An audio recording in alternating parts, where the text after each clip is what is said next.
Al-Kasfu wa Tabyin fi Hururil Khalqi Ajma'in. Kitab ini dikenal biasanya dengan nama ringkas Al-Kasfu wa Tabyin. Semoga teman-teman pernah dengar, setidaknya sekarang.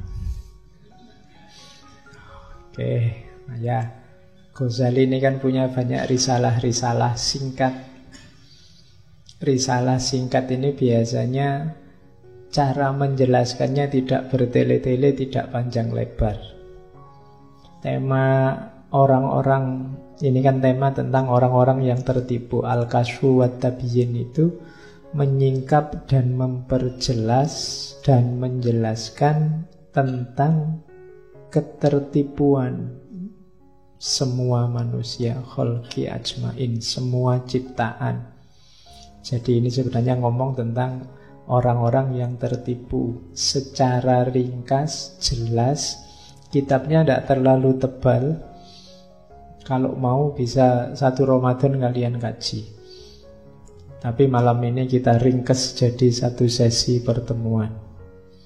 Semoga bisa terangkum semua pandangan-pandangan Ghazali tentang orang-orang yang tertipu. Istilah tertipu ini di Al-Quran banyak, di hadis banyak. Tertipu itu berarti orang yang, maksudnya orang yang merasa selamat padahal tidak. Orang yang merasa mulia padahal tidak. Orang yang merasa soleh mungkin padahal tidak. Orang yang merasa derajatnya tinggi padahal tidak. Orang yang merasa menang padahal tidak. Nah, itu namanya tertipu. Oke, kita lihat langsung saja. Saya tidak perlu banyak basa-basi tentang tokoh besar ini. Beliau Abu Hamid Muhammad bin Muhammad Al-Ghazali. Kita sudah sangat sering ngaji filsafat tentang Ghazali. Jadi saya tidak akan ngasih pengantar panjang. Insya Allah teman-teman sudah kenal tentang beliau dan segala keutamaan, segala kebesarannya, sampai digelari Hujjatul Islam. Problemnya adalah, ada ndak di antara kita yang sudah kenal Ghazali ini tertarik untuk mengikuti jejaknya Ghazali? Problemnya kan di situ. Kalau sekedar kenal orang-orang besar itu ya kita mungkin kenal sangat banyak orang-orang besar, orang-orang penting. Problemnya adalah kita mau hanya kenal mereka atau mengikuti jejak kebaikan, kemuliaan mereka. Problem kita hari ini sebenarnya di situ. Makanya banyak orang bilang Indonesia hari ini krisis keteladanan. Sebenarnya bukan krisis keteladanan, tapi krisis orang yang mau meneladani. Contoh teladan banyak. Sejak zaman kemerdekaan, mungkin sejak masa lalu juga banyak orang-orang mulia, orang-orang penting yang bisa diteladani. Cuma kitanya saja yang tidak mau meneladani. Oke, jadi Ghazali kita tahu beliau apa, maka langsung saja kita buka kitabnya. Yaitu kitabnya kuning, makanya covernya tak bikin kuning. Ben kaya ngaji kitab kuning tenanan. Oke, bismillah ya. Bagian paling awal ini, cuma harusnya ngajinya bahasa Arab, tak ganti kotak-kotak biar gampang. Jadi di pengantar itu Ghazali membuat kategori-kategori makhluk. Makhluk itu ada 2 jenis, ada makhluk hewan dan non-hewan, hayawan dan ghairul hayawan. Nah, manusia ini masuk golongan hayawan. Makanya di Yunani klasik kan manusia itu disebut hewan yang berpikir, atau dalam bahasa Arab pakai istilah hayawanun natik. Kita ini memang hewan. Yang membedakan dengan yang bukan manusia natiknya, berpikirnya. Maka Jangan mau jadi orang yang tidak menggunakan akalnya, tidak berpikir. Karena nanti yang tersisa tinggal hayawannya. Yang hewan, yang hayawan terbagi dua, mukallaf sama muhmal. Mukallaf itu yang dapat tugas, dapat beban. Muhmal itu yang belum atau tidak dapat tugas, dapat beban. Ini pasti semua sudah tahu. Ya, yang sudah balik, sudah berakal, sudah dewasa itu nanti mukallaf. Sudah wajib, punya tanggung jawab, punya tugas-tugas, punya kewajiban. Orang yang mukallaf nanti terbagi dua juga. Ada yang mukmin, ada yang kafir. Yang mukmin nanti terbagi dua juga. Ada yang taat, ada yang ingkar, ada yang durhaka. Nanti yang taat sama yang durhaka terbagi dua. Ada orang taat tapi pinter, ada orang taat dan bodoh. Ada orang taat, ada orang durhaka tapi dia pinter, dan ada orang durhaka dan dia bodoh. Ini sebenarnya petanya simple, tapi kalau dijelaskan ya bisa sangat panjang lebar. Insya Allah kalian ngerti. Paling tidak rasanya ngerti. Kan kalian sering ya merasa, sebenarnya saya merasa ngerti kok Pak, cuma menjelaskannya tidak bisa, mengungkapkannya tidak bisa. Ya lumayan, paling tidak merasa ngerti itu kan lumayan. Meskipun mungkin belum ngerti beneran, karena kalau ngerti beneran mesti bisa jelas ke. Pasti bisa mengungkapkan yang kamu pahami apa. Jadi diawali dari sini nanti. Jadi manusia itu ternyata macam-macam kategorinya. Ada yang mukallaf, ghairu mukallaf, ada yang mukallaf, ada yang mukmin, ada yang kafir. Yang mukmin ada yang taat, ada yang maksiat, ada yang durhaka, dan dua-duanya ada yang bodoh, ada yang pinter. Dengan kategori simpel ini nanti beliau Ghazali menjelaskan selanjutnya bagaimana. Pertanyaan selanjutnya bagaimana itu jangan dikira simpel. Kalau ingin bikin orang stres, ada apapun coba kamu tanya selanjutnya bagaimana. Saya lulus cum laude, terus ngapain? Selanjutnya bagaimana? Kamu cintaku satu-satunya, ya, terus ngapain? Selanjutnya gimana? Iya, pertanyaan selanjutnya, Pak saya rajin ikut ngaji loh Pak. Iya, terus gimana? Selanjutnya apa? Bagaimana? Oh, itu pertanyaan bisa membuat orang stres.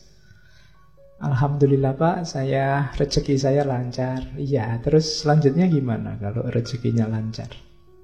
Oh, itu pertanyaan itu bisa mengejar-ngejar kamu sampai mati itu. Selanjutnya gimana? Emangnya ngapain? Terus apa? Saya menang Pak, iya, terus apa? Atau saya kalah Pak, iya, terus ngapain? Ini kan, ini pertanyaan-pertanyaan besar dalam filsafat, antara lain itu bahwa engkau manusia iya, tapi terus mengapa kok engkau itu manusia, mau apa, dari mana, tujuanmu apa, itu kan pertanyaan-pertanyaan besar kalau dalam filsafat. Oke, nah diawali dari sini, nanti Ghazali melanjutkan. Katanya Ghazali, saya tunjukkan sedikit ketertipuannya orang kafir. Jadi sebenarnya fokusnya tidak ke situ, cuma di depan diawali. Tadi kan orang mukallaf itu ada yang kafir, ada yang mukmin. Nah, orang kafir itu sering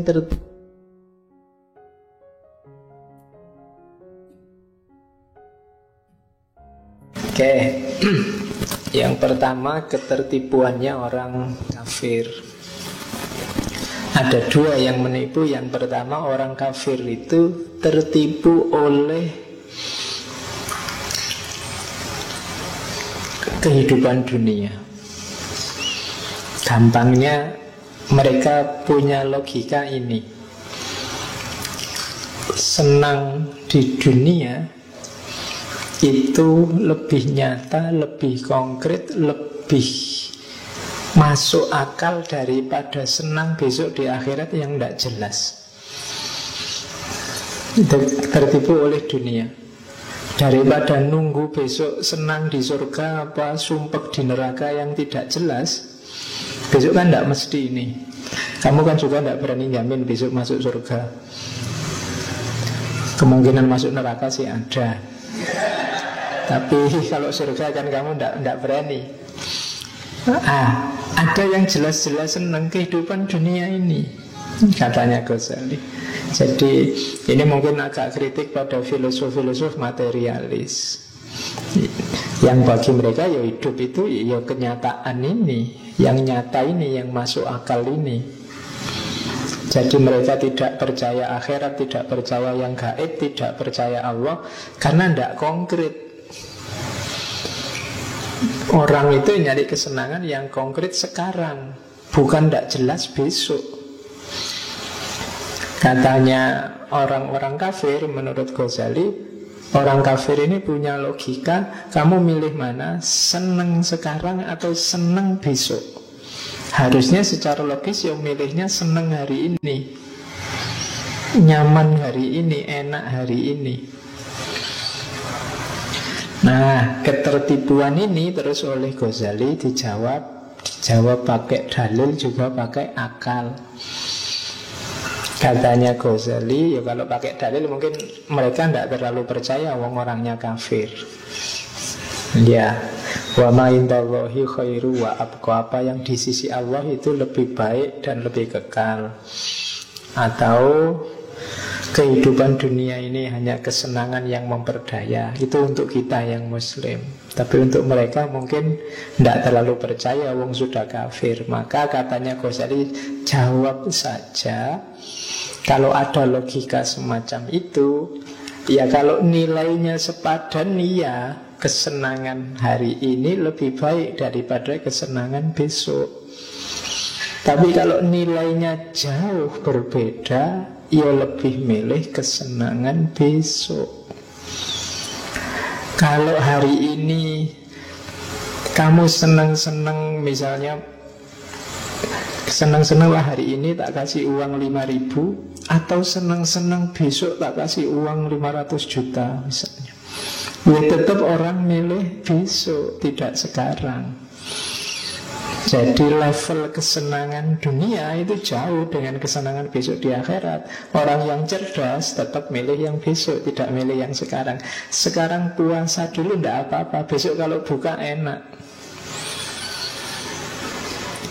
Jadi tidak, katanya Ghazali, logikanya jawabnya gampang, tinggal dijawab. Ini tidak selevel.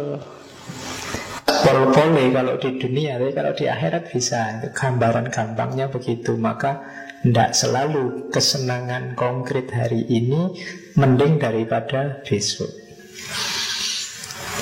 Oke, kamu mau hari ini saja yang jelek-jelek tidak apa-apa, atau tunggu 2-3 tahun lagi tapi cakep? Nah, kamu kan mesti milih besok, ya tak tunggu aja tidak apa-apa, kan bisa begitu.